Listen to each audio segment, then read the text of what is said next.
Welcome, one and all, Yanka here, and today I'm going to be talking about a movie that I really enjoyed watching recently, and its name is Bubble! As many of you probably know, this is a new movie that just hit Netflix recently. It's animated by Studio Wit, and it was produced by Warner Brothers. It's dubbed and subbed, so it's amazing. Both voice casts were great. I've watched the movie twice now, one in each, just to, like I said, see the difference between like the translations and the voice acting and stuff, and I cannot complain about either.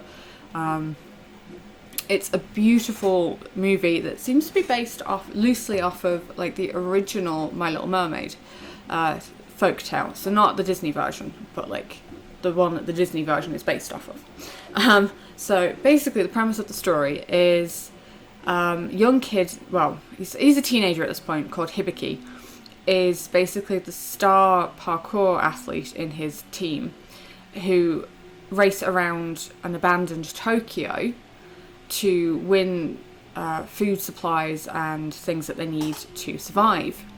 Now, the reason Tokyo is abandoned is because 5 years prior to the story, all of these bubbles came raining down from the sky, seemingly out of nowhere, all over the world, and then there was a mysterious explosion at Tokyo Tower, which then resulted in Tokyo becoming the singular point on the planet, which then became encased in one major bubble, and they didn't disappear.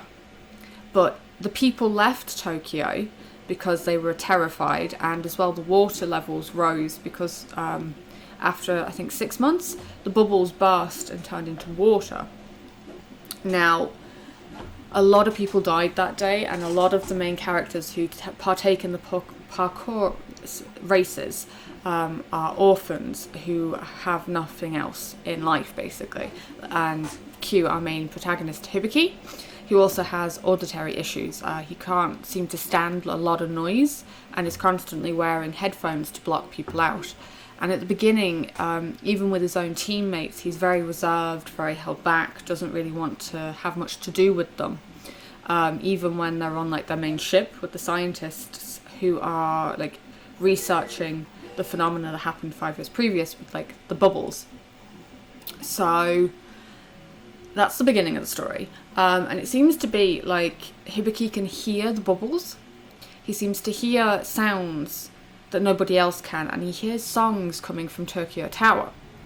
So one day he kind of runs off to try and do a tower climb. Now, the tower climb seems to have claimed many lives through the past 5 years, and it's also claimed more than a few limbs in terms of other parkour users who have tried to climb the tower and couldn't, mainly because with the phenomenon of the bubble fall, gravity within the big bubble that kind of encased Tokyo went screwy, and there's like different phenomena that happen, like these giant, like what they call spiders' webs that look like black holes, and then there's other ones like these giant pink ones in the water that if they fall into, they'll disappear, and things like that. So it's really interesting in terms of world building, like what are the bubbles? Why is this happening? That kind of thing. Now, with Hibiki, the reason why he's so good at the parkour is that because he can hear the songs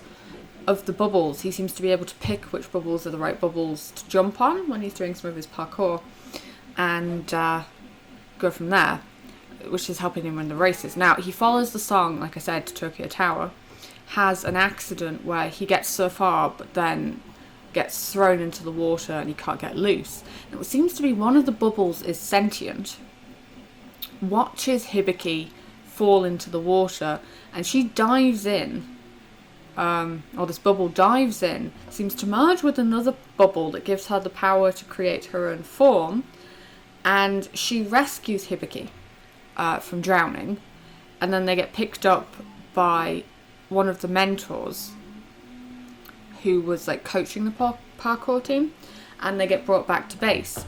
Then this poor bubble is like running around, doesn't know anything really about humans, and is causing a bit of mayhem, to which they end up calling her Uta, which means song. And Uta is very, very pretty. She's very good at parkour. She learns very, very quickly. And she falls in love with Hibiki. Or it's insinuated that she's been in love with Hibiki for a long time.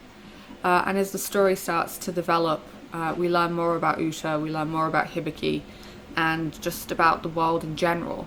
Now, they never fully answer some things, which kind of bugged me. But other than that, like, the animation was beautiful, the story was... It was a solid story. Like, there were parts of it where you were going, oh, wait, what? Okay, grand. You know, there's plenty of, like, cool chase scenes, and just Studio Wit did an amazing job. I'll actually play a small clip for you to show you just how amazing the animation was by Studio Wit for some of the scenes.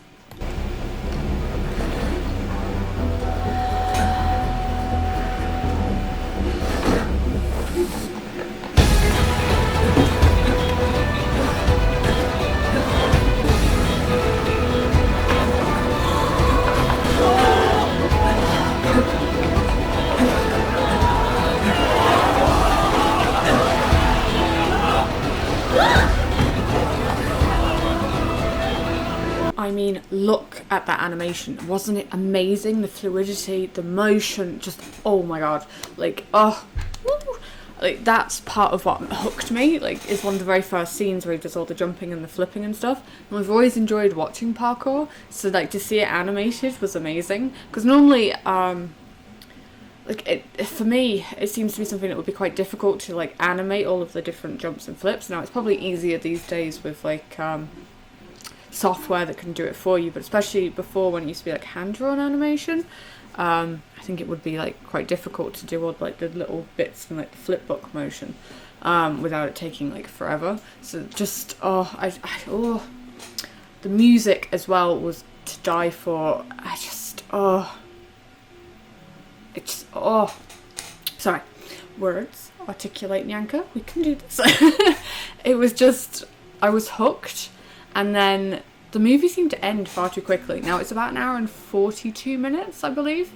It felt like 5 minutes once it got going. Like, I really fell into, like, the fluidity of the story, and I got kind of, like, dragged along, like, on a tide of emotion. And I loved it. And there are a lot of correlations, like I said, to The Little Mermaid, which, for me, she used to be one of my favourite fairy tales. Not so much these days, but back then. And I love how Uta is very much...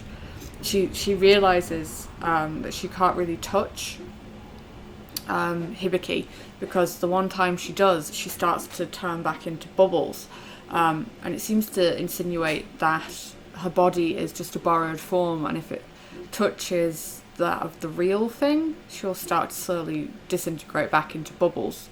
Now, that to me reminds me a lot of another movie I watched a while back, which will not be mentioned because I will do a video on it soon.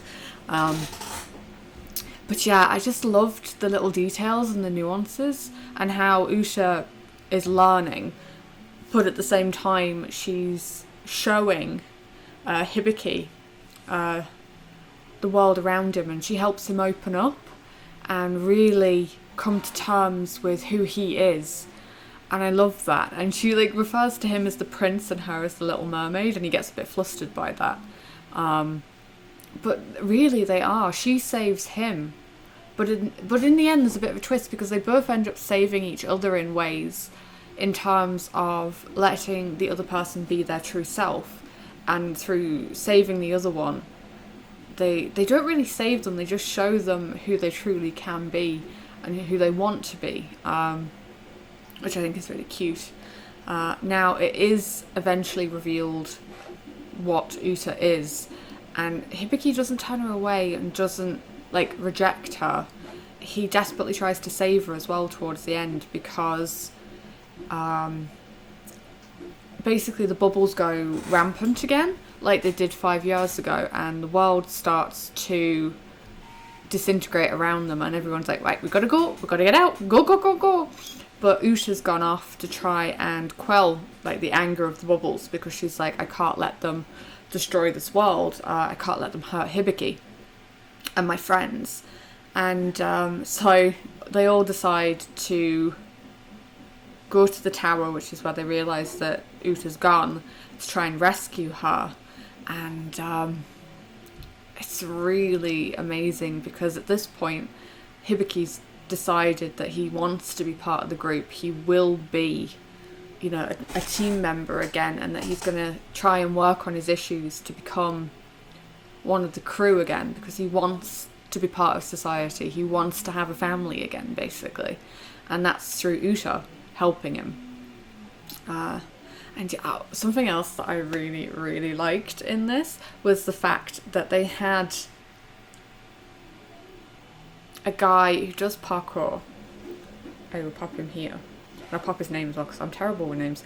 And he's disabled. So when I said earlier about people losing limbs doing the tower challenge, this guy was one of them. He loses his leg and then he has to get like an artificial one.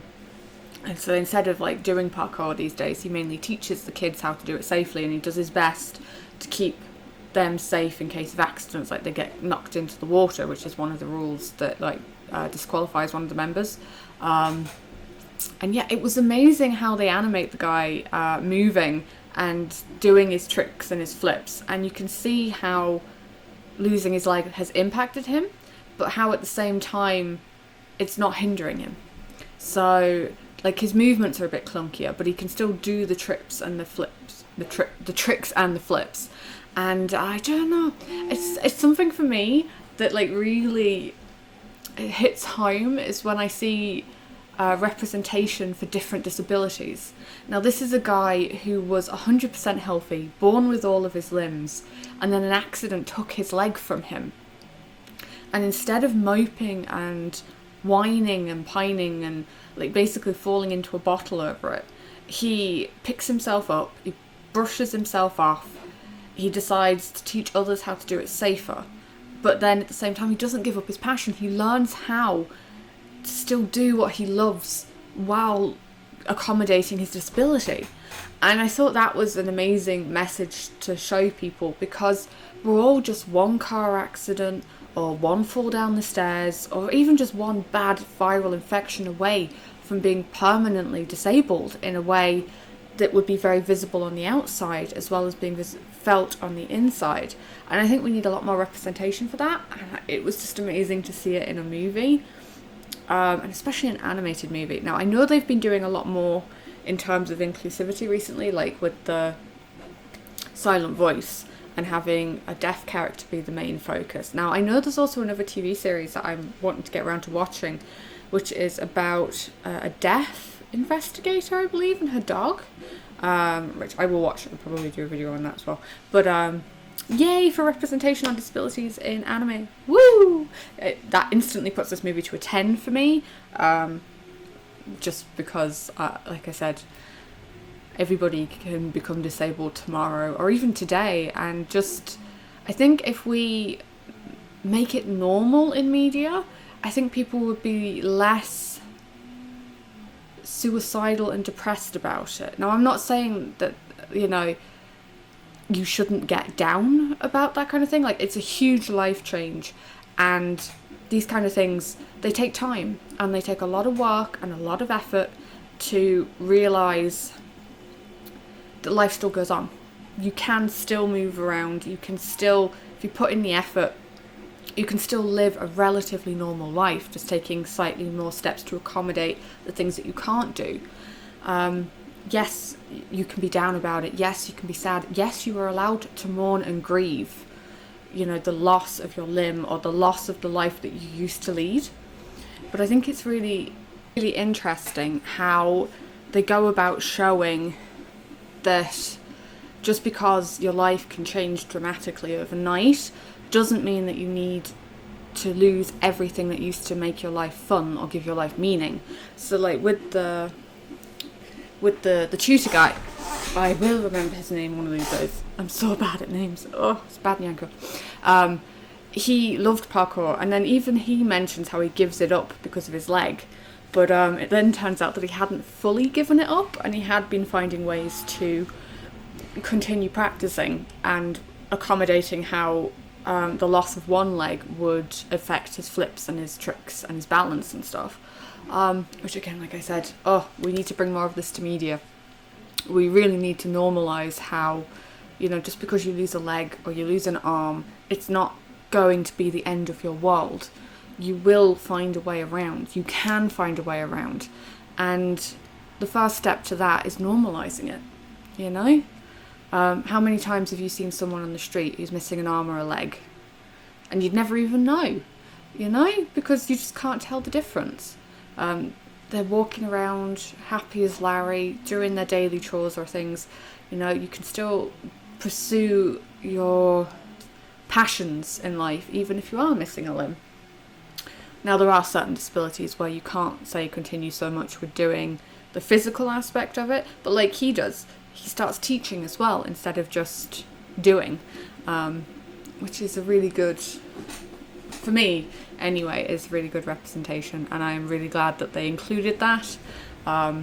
So yeah, again, top tier movie for me, just on that fact alone. But then another thing that I really liked was how they handled the ending, and how even though Uta technically dies, she doesn't actually die, because she's still with Hibiki. She just goes back to being the Bubble she was before. Sorry if that's spoilers. And again, I think that's a really nice touch. It's just her speech as well, as she's passing away. It broke my heart, and I was absolutely, I was sobbing. Full on, ugly crying, as you call it, because it was so beautiful, and her words were so touching, and Hibiki's raw emotion as well. The voice actors, kudos to them, both the Japanese and the English, captured every emotion and really brought the characters to life. I can't express enough just how amazing this final scene was between the two of them. But the thing was as well, Hibiki wasn't alone anymore, and he'd always felt alone.